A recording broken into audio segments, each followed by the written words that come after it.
Boa noite, meus irmãos. Boa noite. Que a paz de Jesus esteja em nossos corações.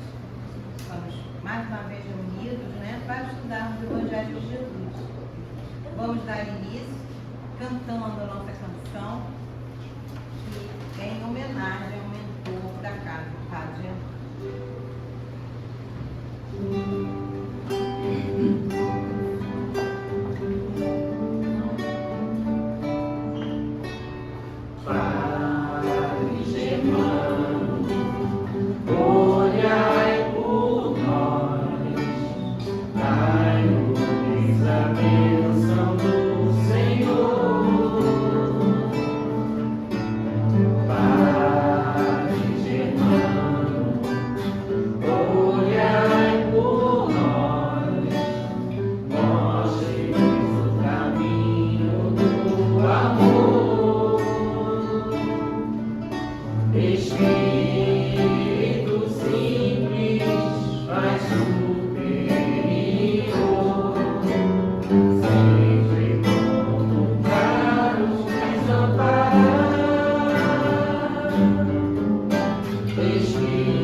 Concilia-te depressa com teu adversário enquanto estás no caminho com ele, para que não aconteça que o adversário te entregue ao juiz e o juiz te entregue ao oficial de justiça e te encerrem na prisão. Disse Jesus, está em Mateus capítulo 5, versículo 25. Muitas almas enobrecidas, após receberem a exortação desta passagem, sofrem intimamente por esbarrarem com a dureza do adversário de ontem, inacessível a qualquer conciliação. A advertência do Mestre, no entanto, é fundamentalmente consoladora para a consciência individual. Assevera a palavra do Senhor, concilia-te. O que equivale a dizer? Faz a tua parte. Corrige quanto for possível relativamente aos erros do passado. Movimenta-te no sentido de revelar a boa vontade perseverante. Insiste na bondade e na compreensão. Se o adversário é ignorante, medita na época em que também desconhecia as obrigações primordiais e observa se não agiste com piores características. Se é perverso, categoriza-o à conta de doente e dementado em vias de cura. Faz o bem que puderes, enquanto palmilhas os mesmos caminhos. Porque se for um inimigo tão implacável que te busca entregar ao juiz, de qualquer modo terás então igualmente provas e testemunhos a apresentar. Um julgamento legítimo inclui todas as peças, e somente os espíritos francamente impenetráveis ao bem sofrerão o rigor da extrema justiça. Trabalha, pois, quando seja possível, no capítulo da harmonização. Mas se o adversário te desdenha os bons desejos, concilia-te com a própria consciência e espera confiante. Bom, essa mensagem aqui é muito importante, porque às vezes a gente se preocupa com o outro e fica esperando do outro a mesma compreensão que a gente já adquiriu. Então, assim, quando Jesus fala para a gente se reconciliar, é para que a gente faça tudo que estiver ao nosso alcance. Porque senão a gente vai ficar assim, mas o outro não me entende, mas o outro não vai me escutar, vai ser grosseiro. O problema é do outro. Eu tenho que fazer a minha parte. Porque quando eu chegar lá em cima e perguntarem para mim, o que trouxeste? Não, eu ia fazer as pazes com aquela pessoa, mas não deu. Não deu por quê? Se eu não quis. Se o outro não quer, o problema é dele. É isso que uma vez eu vi uma palestra do Trigueiro, aí ele estava falando, o que a gente deve fazer? O que o espírita deve fazer, né, para se melhorar como espírita? Aí ele respondeu, o que der para fazer. Porque nós não vamos conseguir fazer tudo não, gente. Somos imperfeitos, né? E muitas coisas nós não vamos resolver nessa encarnação não. Mas vamos fazer o que nós pudermos. Então, se eu tenho alguma coisa, né, contra alguém, então eu vou tentar resolver isso, né? Pedir perdão, às vezes não é possível. E quando eu não conseguir chegar nessa pessoa, eu faço uma oração. Mas tiro do meu coração o rancor, esqueço aquilo que ele fez para mim, porque às vezes o que ele fez é aquilo como ele falou aqui, né? Nós já fizemos pior. Mas nós já temos entendimento que aquele irmãozinho ainda não tem, né? Então vamos fazer o que dá para fazer. Vamos fazer a nossa parte. Vamos agora fazer a nossa oração para iniciarmos o estudo da noite. Levando o nosso pensamento ao alto, pedindo a Deus, nosso Pai Criador, a Jesus, nosso Mestre querido, e a Germano, mentor espiritual desta casa, com toda a sua falange de trabalhadores, que nos envolvam com seus frutos benéficos, que nos auxilie nas nossas dificuldades, que nos ajude nos problemas físicos e materiais que estivermos enfrentando. Pedimos por todos aqueles nomes que foram colocados ali nas caixinhas, de irmãozinhos encarnados e de irmãozinhos desencarnados, que a espiritualidade amiga dessa casa possa auxiliar a cada um deles. Pedimos também pela nossa irmãzinha Mônica, que fará uso da palavra, que seja amparada e inspirada pela equipe espiritual de Germano. E assim, então, na certeza, ao entrarmos aqui, começamos a receber tudo aquilo que precisávamos, pedimos a permissão para dar início aos estudos desta noite. Que assim seja, graças a Deus. E com vocês, nossa irmã Mônica, né, que vocês já conhecem. Tem alguém aqui que está vindo pela primeira vez hoje? Sejam bem-vindas, tá? Qualquer coisa é só perguntar, né? E o tema está aí, ó.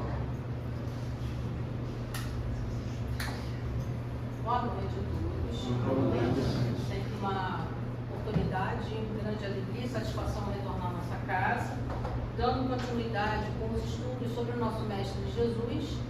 Hoje vamos falar de um tema que nos provoca muitas dúvidas, né, por ser quem é, né, nosso Mestre. E já estudamos aqui em anos anteriores no Livro dos Espíritos, aquele que serve, né, que é onde Kardec pergunta aos espíritos, né, quem que nos serve de guia e modelo na Terra, e a resposta é uma palavra só, né, Jesus, na questão 65.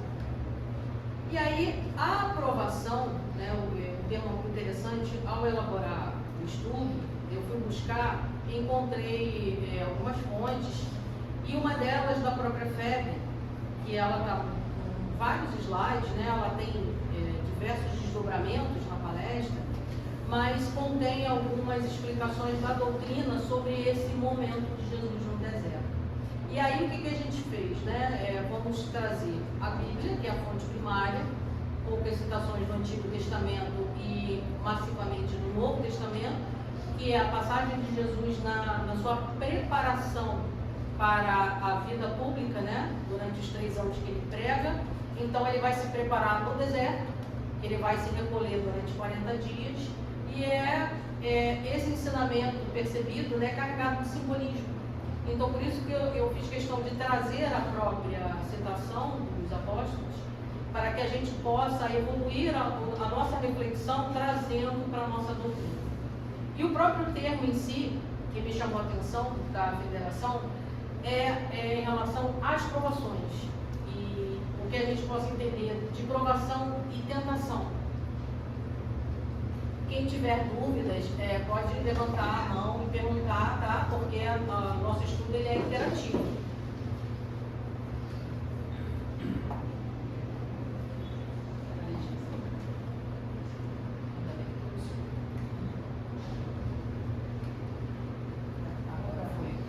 Bom, aqui é a passagem na íntegra que consta lá em Mateus, capítulo 4, versículo 1 a 11. Então Jesus foi levado pelo Espírito ao deserto para ser tentado pelo diabo. Depois de jejuar 40 dias e 40 noites, teve fome. O tentador aproximou-se dele e disse: Se és filho de Deus, manda que estas pedras se transformem em pães. Jesus respondeu: Está escrito, nem só de pão viverá o homem, mas de toda palavra que procede da boca de Deus.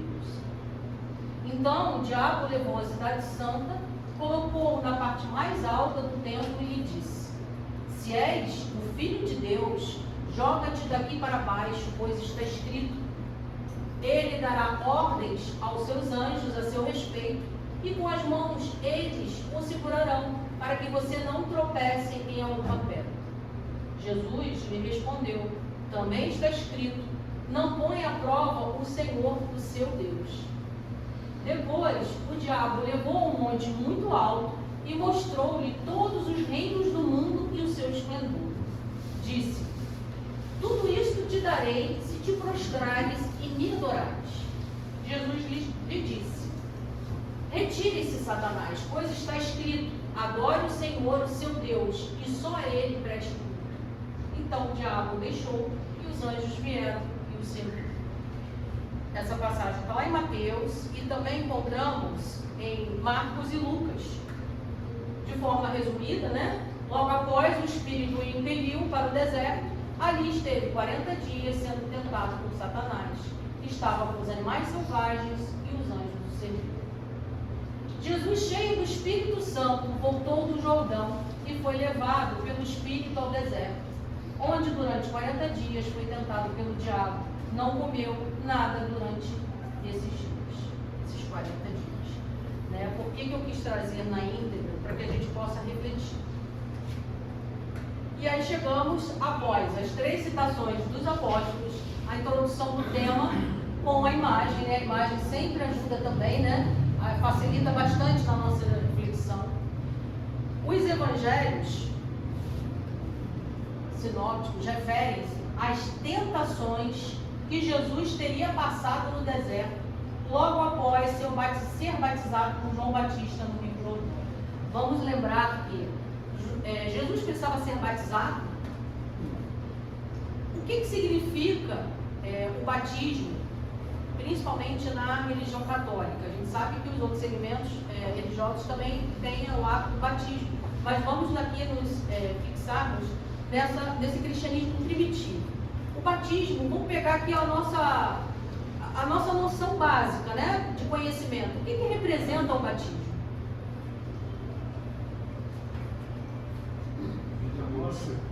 Vida nova, o que mais? Um novo ser. Jesus precisava ser batizado? Por quê? Por que Jesus não precisava ser batizado por João Batista? Veio iluminar. Melhor ainda, quem foi João Batista? O que mais? Foi quem veio agora nova da chegada dos homens. O precursor de Jesus, né? É o último profeta do Antigo Testamento, é o divisor de águas, e o primeiro do Novo. Ele que vai abrir a nova era, para Jesus, na qual ele afirma que ele precisava se diminuir para que ele viesse, para que ele crescesse. E o ato do batismo, né, que é esse novo ser, essa nova vida, né, como os senhores colocaram, traz exatamente esse simbolismo. Jesus não precisava ser batizado, porque ele era o Filho de Deus. Ele que veio com essa missão para essa nova era, para a Boa Nova. Mas ele vai trazer o quê? O exemplo. O que é o deserto? Qual é a essência do estudo da nossa noite? O que é o deserto para Jesus? É uma tentação? Para Jesus.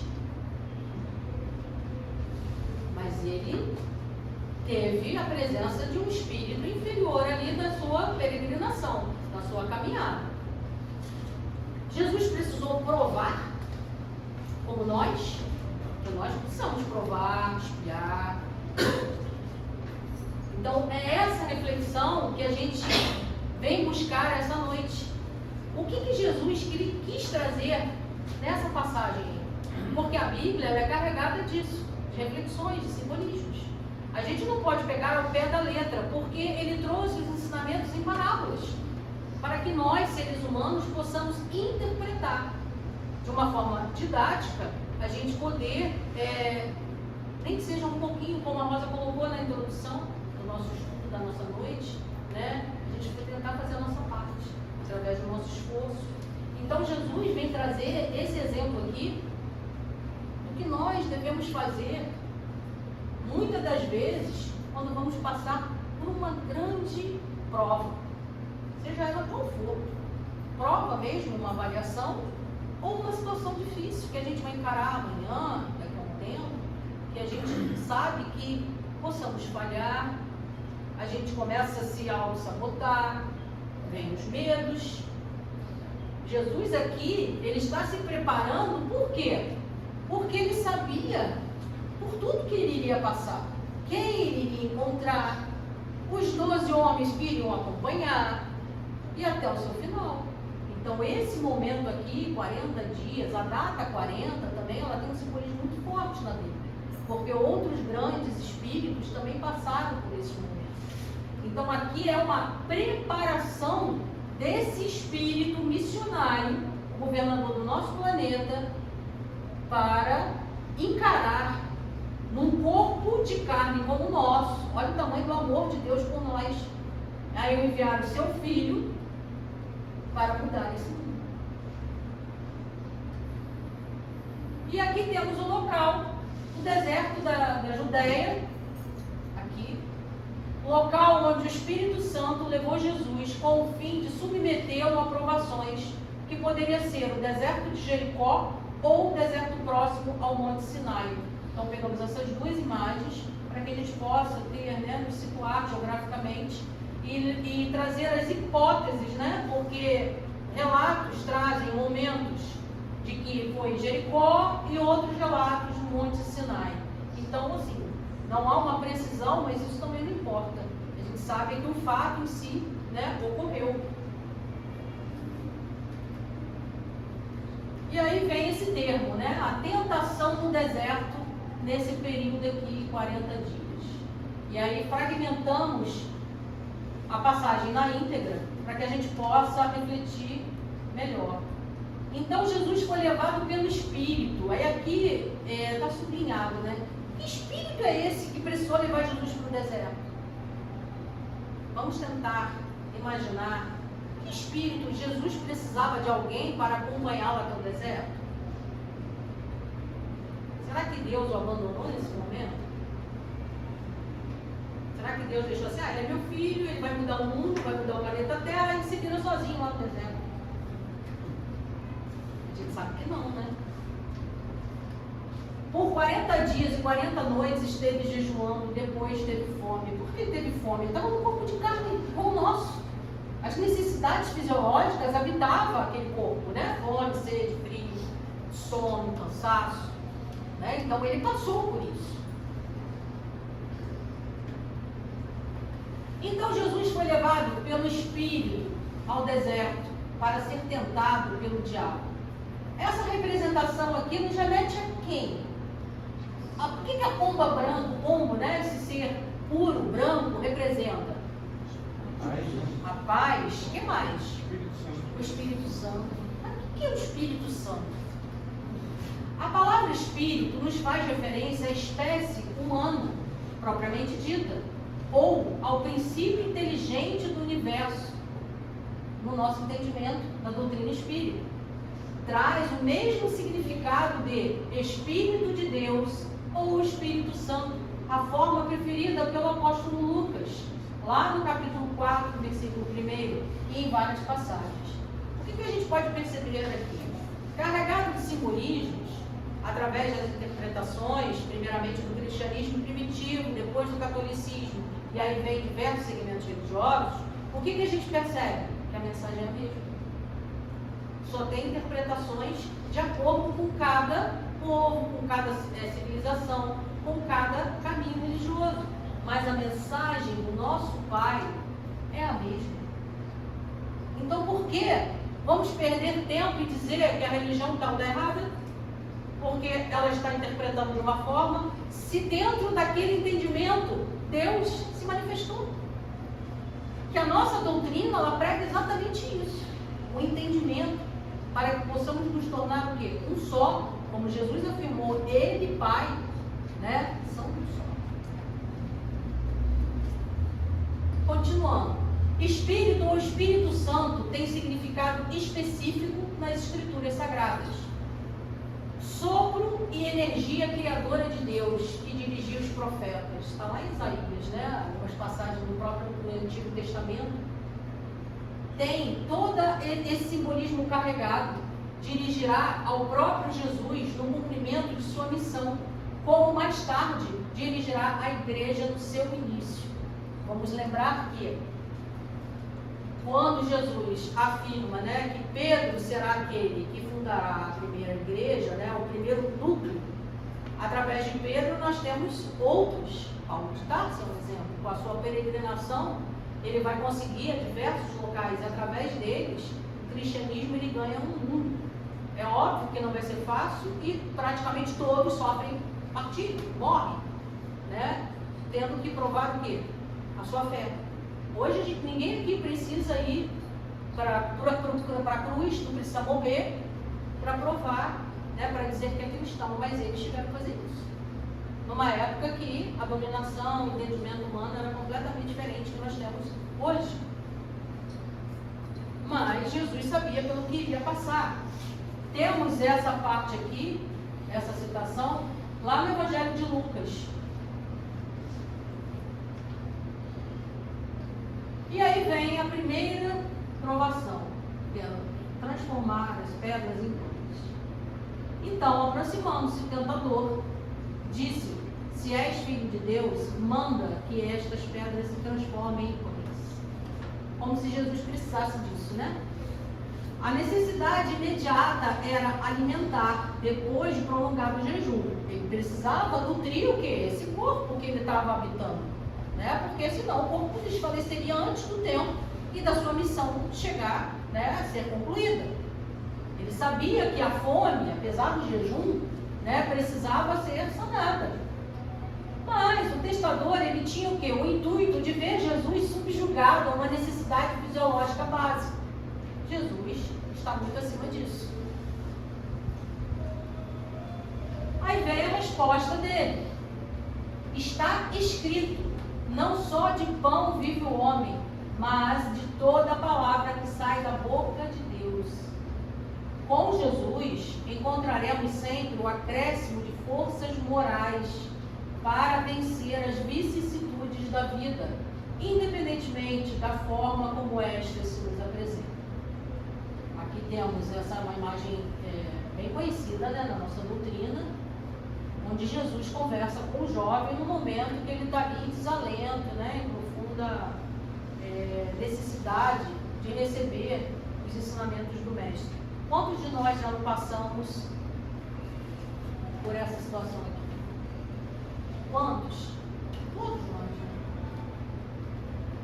E aí, a gente precisa fazer a nossa parte, como a Rosa colocou no início.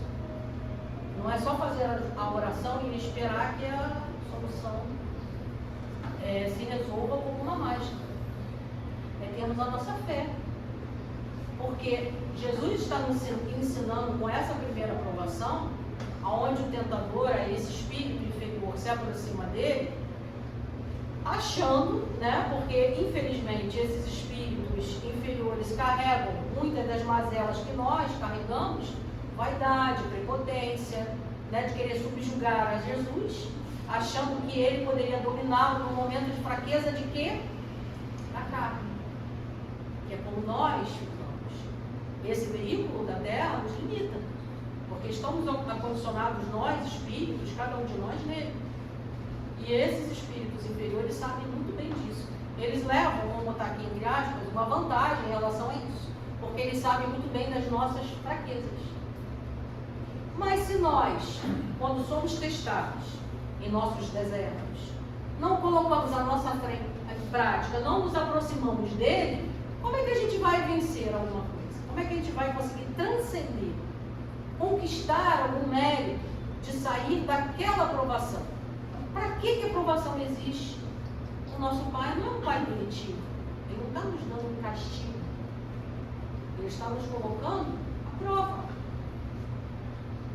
E aí vamos dar continuidade com a segunda aprovação.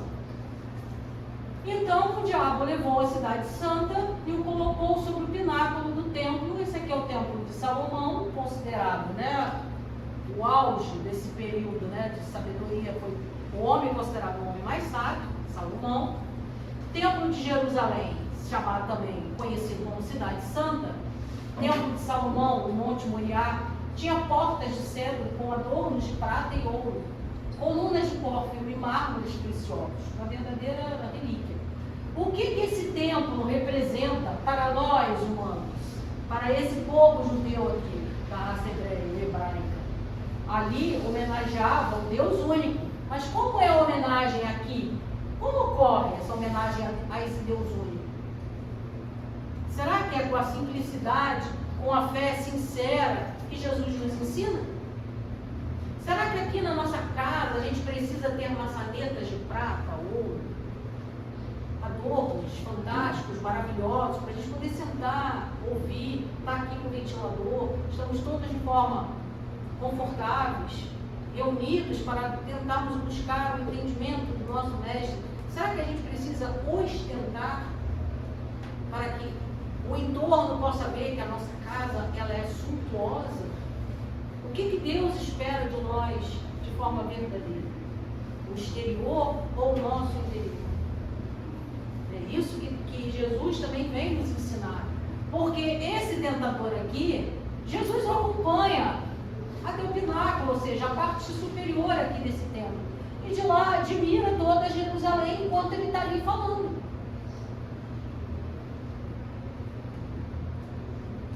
E ele continua. Nesse momento ele provoca Jesus, ao ele falar, atirar-se do pináculo do templo, para que possa ser salvo pelos anjos. Depois Jesus foi levado para Jerusalém, sendo colocado no alto do templo, onde se realizavam as diversas ofertas e sacrifícios conhecidos como Corban. Nessa passagem evangélica, o tentador reconhece que Jesus é o Filho de Deus. Ou seja, o próprio adversário, esse tentador, né, o adversário do bem, ele percebeu que se encontrava diante do Messias. Então, na realidade, a oportunidade estava sendo dada a quem? Olha como Jesus é magnânimo. Porque naquele momento ali, esse percebe que está diante do Filho de Deus. Ao ele propor para que ele se jogue e que vai ser salvo. Quantos de nós estamos passando por momentos difíceis que acreditamos naquele momento difícil que não temos solução para a nossa vida? E aí chegam pensamentos, para que continuar lutando? Para que continuar lutando? Só que estamos falando de Jesus, né? Mas muitos de nós também somos tentados quando passamos por momentos de desespero, com pensamentos assim, que chegam até nós. Mas por que Deus permite? Não, nós permitimos. Porque a nossa fé aí está sendo colocada em prova, porque nós baixamos demais a nossa vibração e ficamos vulneráveis. quando temos aqui crise alérgica, o que acontece com a nossa imunidade? Ela baixa. E aí desencadeia, além da crise alérgica, outros problemas de saúde, correto? Com a nossa fé é a mesma coisa. A nossa imunidade espiritual baixou. Quem se aproxima? Quem está na mesma vibração. E aí, ó, os nossos ouvidos viram radares, captam todas essas sugestões aqui, ó. E é isso que Jesus espera, que prestemos atenção nesses momentos de vigilância. E aí vem a resposta de Jesus. Também está escrito: não tentarás ao Senhor teu Deus. Ali ele está representando o próprio Pai, porque ele é o enviado. Eu sou o filho, o Pai, eu sou tudo só. E aí ele, com a sua autoridade moral, afirma: também está escrito. E aí vamos na terceira provação, que é poder e riqueza. Isso aqui é muito difícil, né? É demais. Isso aqui é muito difícil, né? Esse alto poder aqui. Vamos lembrar quem dominava nesse período de Jesus aí?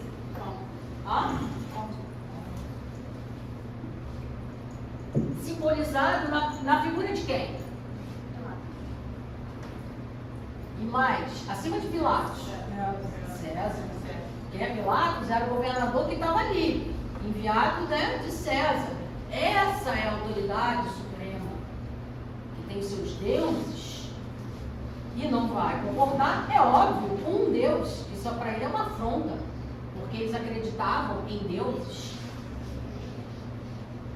Tornou o diabo a levá-lo agora para um monte mais alto, muito alto, e mostrou-lhe todos os reinos do mundo com seu esplendor, e disse-lhe: tudo isto te darei se prostrado me adorares. Olha a presunção. Não satisfeito no tempo de Salomão, que para o povo hebreu já era considerado, né, o ápice da sua riqueza, do seu orgulho, ele vai agora caminhar com o tentador, ele, Jesus, para que o tentador o provoque, para que ele possa ter todos os reinos. Quem está administrando, quem detém todos os reinos? Roma. E aí Jesus poderia dominar tudo. Vamos lembrar que Judas fica decepcionado, porque nesse período aqui temos muitas disputas territoriais, muitas guerras entre as civilizações, entre os povos. E Judas esperava que Jesus fosse um revolucionário, através da espada. Mas a revolução de Jesus é completamente diferente, né? Então esse tentador provoca-o, achando que Jesus iria adorá-lo. E aí vem a resposta do nosso mestre: vai-te, Satanás, porque, de novo, está escrito: ao Senhor teu Deus adorarás e a Ele só prestarás culto. Adorar a Deus em espírito e verdade, seguir os preceitos da lei de Deus transmitida pelo Cristo, deve ser nosso esforço permanente. Está lá no nosso Evangelho segundo o Espiritismo, capítulo 16. Não se pode servir a Deus e a mamão, né? Então, não temos como aqui, nessa passagem aqui, é ele com a mulher samaritana, adorar a deuses, como os romanos faziam, né? Por quê? Porque temos que prestar culto ao nosso Pai, que é o que nós estamos fazendo esta noite. E aí chegamos, gente, eu adoro esse ator, né? Porque tem esse filme dele aqui, todas as pesquisas que eu faço, quando eu acho uma imagem dele, né, como representando Jesus, eu coloco. E está no livro dos Espíritos, na questão 625. Qual o tipo mais perfeito que Deus tem oferecido ao homem para lhe servir de guia e modelo? Jesus.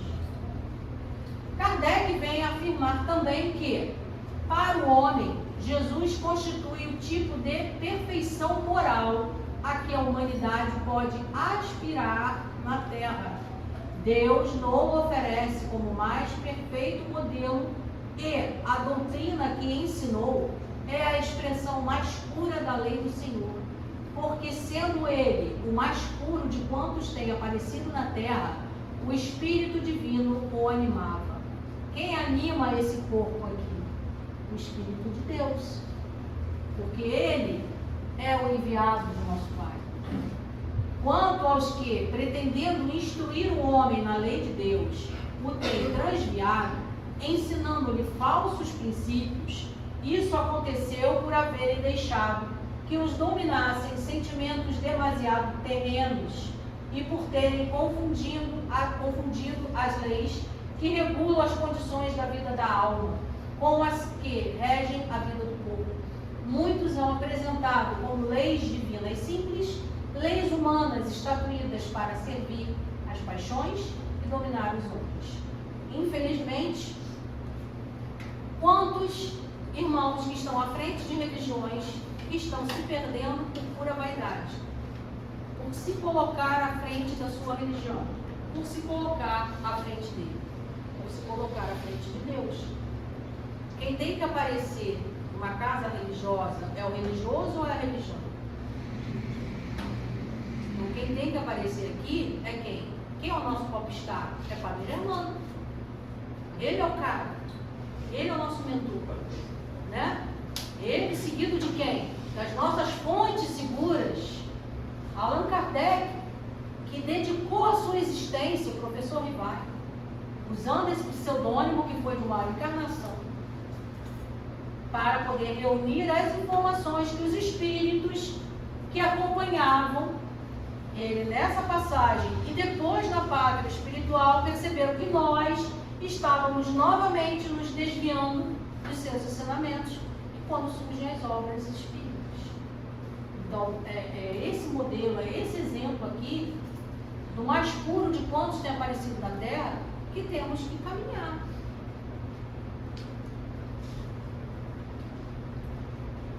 E a nossa conclusão, essas três tentações afirmadas, carregadas de simbolismo, que trazemos para a nossa doutrina como as provações, podem ser compreendidas à luz da tradição judaica, né, que interpreta como tentações contra o amor de Deus, o valor supremo.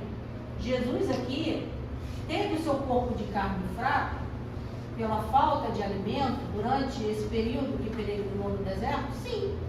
O corpo que habitava de carne estava fraco, mas o espírito jamais. Esse papo que a gente escuta, a carne é fraca. Não. O espírito que está fracassando, o espírito que está fraquejando. A carne, ela só vai seguir que o espírito está aqui comandando, conduzindo ela. E temos também as nossas referências. A origem das tentações. Aí tem mais um apóstolo, Tiago, que nos afirma, né, que mais cada um é tentado quando atraído e engodado pela sua própria concupiscência, ou seja, pela sua própria sensualidade, pelo seu próprio gosto, pela sua própria aptidão, pela sua sintonia. Se eu tenho forte dentro de mim aptidões terrenas, querer saciar as minhas vontades da terra, eu vou me aliar a quê? A um tipo de tentação, é óbvio. Semelhante atrai semelhante. A energia vai seguir com a mesma fluidez, uma sintonia, na qual vibra o que eu quero. E isso o apóstolo Tiago afirma para a gente lá no seu Evangelho. E dentro da nossa obra aqui do irmão Chico Xavier, temos Caminho, Verdade e Vida. Lá, né? Com a participação do Espírito Emmanuel. Outra obra que temos, Desperte, Seja Feliz, de Valdo, com a colaboração da nossa irmã Joana de Ângeles. Lição 5. Ninguém cresce moral e espiritualmente sem a presença mortificadora da tentação. Mas como assim? Parece uma contradição. Eu só cresço se eu cair em tentação? Vamos entender isso melhor. As tentações, elas são as pedras da estrada, criando impedimentos à movimentação dos viajantes do progresso.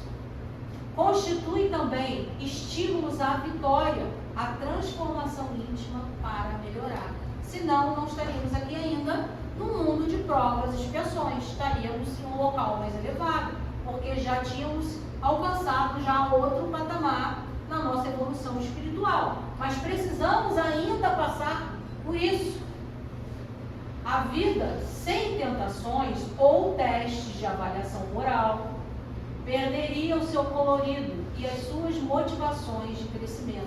Isso que afirma pra gente é a Joana de Ângeles, que é um espírito que está aí no movimento espírita, né? Ajudando, sustentando aí a caminhada de Divaldo Pereira e de tantos em vários trabalhos nossos, como a gente já recebeu, né? A informação dela está junto de Padre Germano, nos ajudando no socorro espiritual.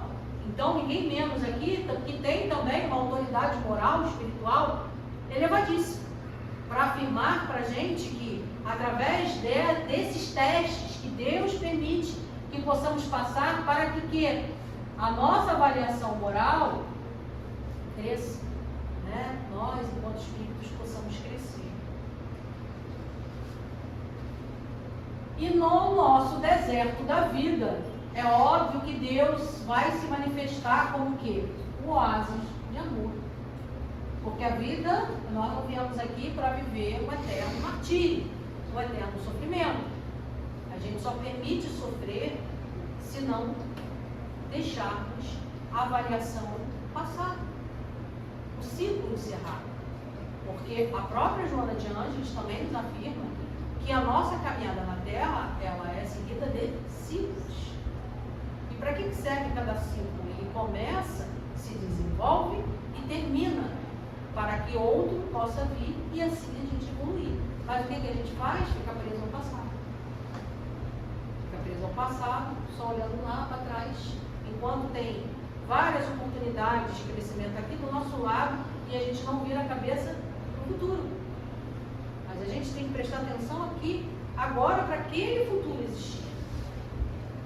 Porque se a gente ficar lá, porque eu sofri, porque foram ruim comigo, que é muito da questão da conciliação. Falar perdão, gente, é muito fácil. Mas perdão também é uma atividade diária.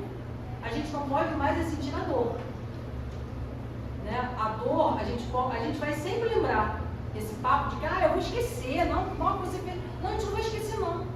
Só não pode sofrer. Só não pode, quando lembrar, devolver aquilo tudo como se tivesse acontecido agora. Retirar aquela tristeza, tudo, aquilo como se fosse uma tsunami. E a gente não consegue encerrar o ciclo. Então Deus prova pra gente que vamos passar pelos nossos desertos sim. Aí às vezes a gente, o YouTube ajuda muito, né? Percebemos até uma boa intenção de algumas pessoas, óbvio, mas fica uma forma alegórica, né? De você poder querer ensinar em cima de um monte. Aí pegam a Bíblia, né? E querem passar as palavras, mas será que isso está entrando em nós como Deus quer? Tomara que para aquele que esteja proferindo, para ele esteja. Mas o que Deus quer quando a gente estejamos aqui, a passar por esse deserto? Nesse caso aqui é um oásis, no meio desse deserto, né? Que é a presença de Deus na nossa vida. Ele está em nossa vida. Como Jesus colocado, né? Ele é a presença habitada no corpo. Cada um de nós temos a presença de Deus, porque somos centelha divina. Somos irmãos de Jesus. Então Deus está sempre dentro de nós. Nós é que ficamos tão desesperados quando vamos passar aí por essas provações e acabamos fazendo o quê? Distanciando dos mensageiros de Deus, porque Ele envia mensageiros, encarnados e desencarnados. E a gente não presta atenção porque o problema, a provação tomou conta. E aí vem o quê? O desespero, a ansiedade, a insônia e diversos problemas que a gente começa a somatizar no nosso corpo de carne. E aqui são as fontes, né? Algumas citações do Antigo, mas basicamente do Novo Testamento.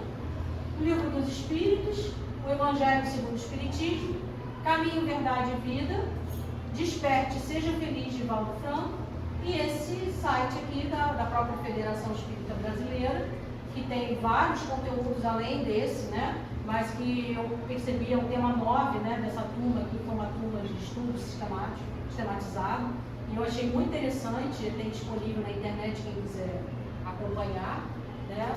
Então, fica aqui a nossa reflexão para que a gente possa passar pelas nossas provações, lembrando sempre que estamos acompanhados.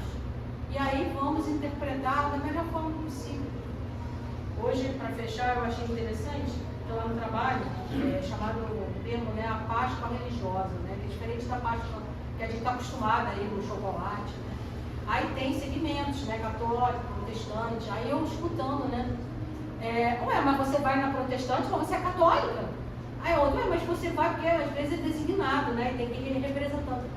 Aí uma falou para outra, puxa, mas não é Deus que a gente vai, não é numa casa de Deus? Eu achei bacana isso, né? Ué, mas você não é católico, você está indo na protestante, mas é pro dia dela, a escala dela caiu nela na protestante, mas ela estava indo assim, super naturalmente, mas causa esse estranhamento. Por que a gente tem, não é torcida de futebol? Né? Porque eu sou espírita, eu não posso ir numa igreja católica. Não, porque eu sou espírita. Não, a gente pode ir para qualquer lugar. Nós temos nosso livre-arbítrio. E não precisamos virar inimigo daquele irmão, como os times de futebol fazem, porque todos esses caminhos religiosos estão levando ao nosso Deus, ao nosso Pai. Basta a gente saber o quê? Interpretar a mensagem que aquele irmão que está disposto lá com a Bíblia dele, acreditando daquela forma, ali não está tendo presença de Deus, tá? Chico traz na literatura, no momento da hóstia, como que a espiritualidade está ali trabalhando, no momento que a pessoa está ali numa imagem deles, católica, como eles plasmam a energia, e os espíritos socorristas vão ali e retiram aquele plasma para socorrer e levar o pedido. Deus está atuando em qualquer lugar que a gente esteja ali parado, se conectando a Ele. Então, não vamos perder tempo em crítica, em estranhamento. Vamos aguçar, como as crianças fazem, a nossa curiosidade. Mas por que não é assim? Vamos tentar interpretar o outro. Poxa, ele conecta com Deus daquela forma. O Espiritismo nos permite isso. Né? A gente não tem que se fechar aqui, como a gente escuta músicas do mundo e músicas, né, da minha religião. Não, a música, ela fala, ela é universal. Ela traz para nós o quê? A sublimidade, o toque de Deus. E é assim que, enquanto espíritas, tenhamos que agir. Porque somos notados como diferentes. Eu já falei isso aqui em outra palestra, né? Que isso me causou curiosidade. Isso é uma crítica ou é um elogio? Né? Eu espero que seja um elogio, né? Porque essa diferença, ela provoca o quê? Um maior entendimento. Por que o espírita age dessa forma? Sem criticar, sem estranhar, buscando entender como eu ajo. E é assim que a gente consegue evoluir e sermos aí cristãos verdadeiramente. Obrigada pela oportunidade. Uma boa noite.